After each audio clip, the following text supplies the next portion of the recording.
Hello everyone, आप सभी का स्वागत है आपके अपने यूट्यूब चैनल की कॉन्सेप्ट पर। आज का जो हमारा टॉपिक है, आज का टॉपिक है विराम चिन्ह। तो आइए देखते हैं विराम चिन्ह क्या है और उन विराम चिन्हों के कितने प्रकार हो सकते हैं, किस किस तरह के चिन्ह हैं और उनका उपयोग कहाँ कहाँ किया जाता है। तो सबसे पहले यहाँ देख रहे हैं विराम चिन्ह। विराम चिन्ह क्या है? तो विराम चिन्ह, उसकी परिभाषा क्या कह रही है विराम चिन्ह की, कि भिन्न भिन्न प्रकार के भाव और विचारों को व्यक्त करने के लिए जिन चिन्हों का प्रयोग किया जाता है, यानी जिन चिन्हों का प्रयोग वाक्य के बीच में, कहाँ? तो वाक्य के बीच में या वाक्य के अंत में किया जाता है, उन्हें विराम चिन्ह कहते हैं। स्पष्ट है कि भिन्न भिन्न प्रकार के भाव और विचारों को, यानी अलग अलग तरह के भाव और विचार को व्यक्त करने के लिए जिन चिन्हों का प्रयोग हम वाक्य के बीच में या वाक्य के अंत में करते हैं, हम उन्हें विराम चिन्ह कहेंगे।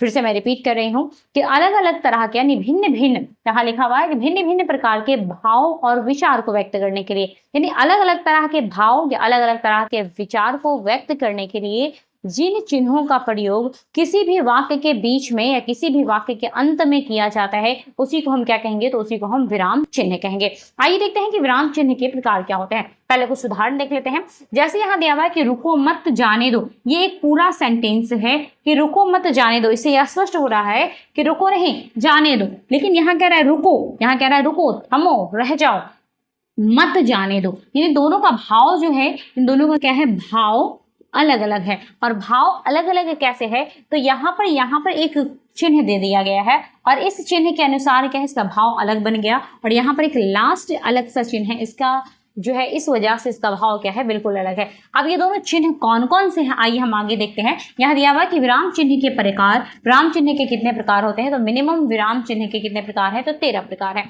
आइए एक एक करके हम सभी प्रकार को देख लेते हैं। सबसे पहला है कि अल्प विराम। अल्प विराम के लिए हम ऐसे चिन्ह का प्रयोग करते हैं, यानी ये जो चिन्ह है ये अल्प विराम का चिन्ह है। उसके बाद है अर्ध विराम, तो एक बिंदु और आधा एक कॉमा क्या हो जाएगा? तो अर्ध विराम हो जाएगा। पूर्ण विराम, यानी पूरा ऐसा पाई वाला दे देंगे तो क्या हो जाएगा? पूर्ण विराम हो जाएगा। उसके बाद है उपविराम। उपविराम में इस तरीके का कोलन के आकार का 2 चिन्ह देंगे, क्या हो जाएगा? उपविराम हो जाएगा। उसके बाद है विषमयादि बोधक चिन्ह, यानी इस तरीके का जो चिन्ह होगा इसको विषमयादि बोधक चिन्ह कहते हैं।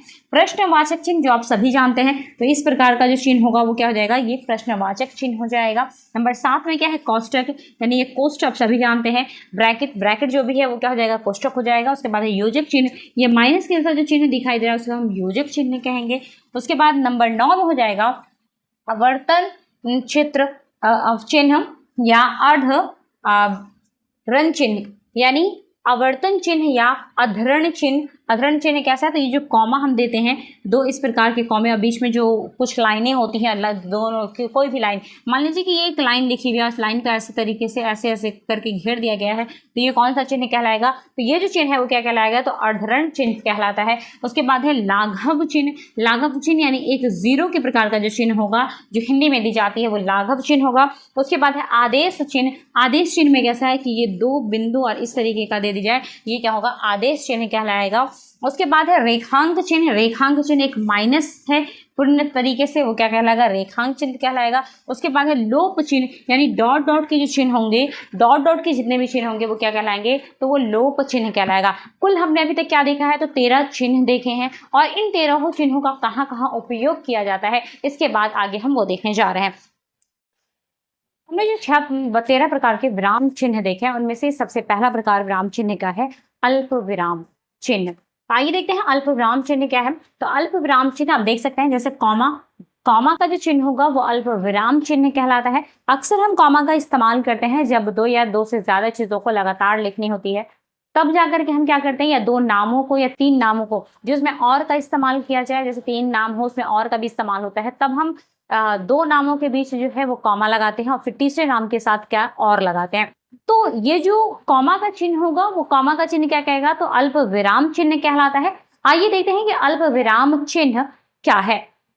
अल्प विराम चिन्ह की परिभाषा है कि वाक्य में जहां थोड़ा सा रुकना हो, मतलब जहां पर थोड़ा सा रुकने की जरूरत होती हो, या अधिक वस्तुओं व्यक्तियों आदि को अलग करना हो, मतलब ज्यादा वस्तु है या ज्यादा व्यक्ति का नाम या ज्यादा वस्तुओं का नाम एक साथ दे दिया गया है, उसे जब हमें अलग करना हो या थोड़ी सी देर के लिए हमें रुकना हो, तब हम उस जगह पे क्या करते हैं, अल्प विराम चिन्ह का उपयोग करते हैं। वह अल्प विराम चिन्ह का उपयोग किया जाता है। ये जो चिन्ह आप देख रहे हैं कॉमा का, ये अल्प विराम चिन्ह है।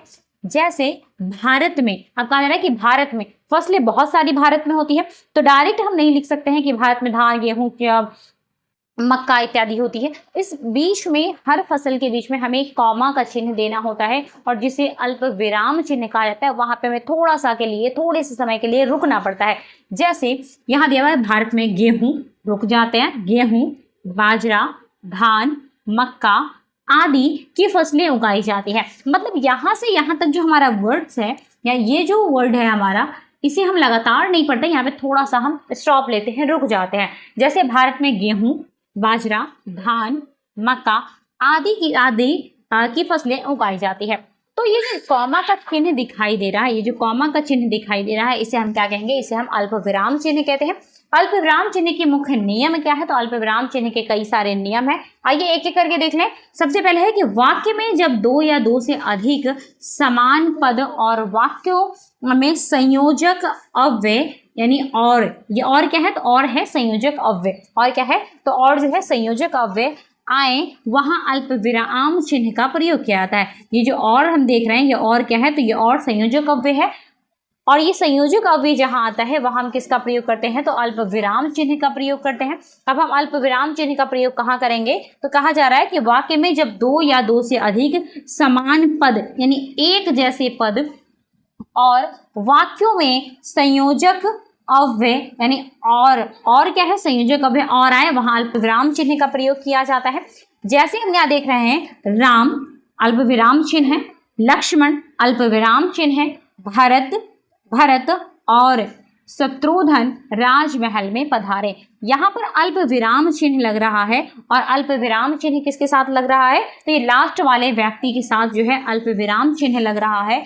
और इससे पहले तीन नाम लगातार है, ये तीन नाम लगातार है, तीन व्यक्तियों के नाम लगातार है। जैसा कि स्पष्ट आपको दिया गया है कि यहाँ पे व्यक्ति आदियों के नाम के आगे भी लगाए जाते हैं जब अलग अलग करना हो। तो जैसे राम का नाम ये अलग है, तो राम, फिर यहाँ है कॉमा यानी अल्प विराम चिन्ह, लक्ष्मण, फिर अल्प विराम चिन्ह, भरत और शत्रुघ्न राजमहल में पधारे। तो आप स्पष्ट समझ चुके होंगे कि अल्प विराम चिन्ह कैसा होता है। यानी जो नॉर्मली हम कॉमा का इस्तेमाल करते हैं, नॉर्मल भाषा में अगर हम देखें तो कॉमा का जो इस्तेमाल होता है, जहाँ जहाँ हम कॉमा का इस्तेमाल करते हैं वे सभी क्या कहलाएगा, तो वे अल्प विराम चिन्ह कहलाता है। आज के लिए केवल इतना ही, फिर मिलते हैं इसी टॉपिक के साथ। ये अभी तक हमारा कंप्लीट नहीं हुआ है, इस टॉपिक के साथ फिर कल मिलते हैं। तब तक के लिए धन्यवाद।